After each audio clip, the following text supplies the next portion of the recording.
Rīgas pašvaldības policija, patrulējot parkos un atpūtas zonās, šajā vasaras sezonā kājnieku patruļu darbu uzlabošanai izmanto segvējus un velosipēdus.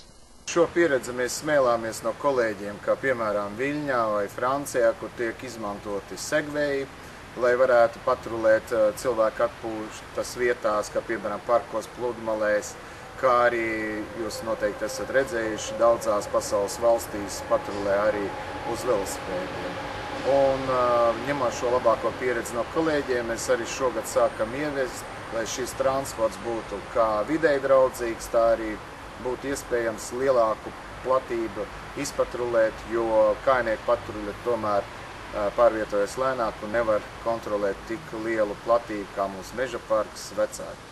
Tā kā policistu dežūra ilgs 12 stundas, tad jaunie transporta līdzekļi ļauj tiem aptvērt plašāku teritoriju, kā arī operatīvāk reaģēt uz notikumu.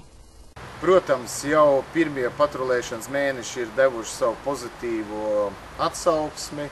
Es ceru, ka šis labais projekts neapstāsies, un nākamā gadā mēs arī plānosim budžetā, lai varētu uz vasaras sezoni īrēt segvējus un plaši izmantot cilvēku atpūtas vietās.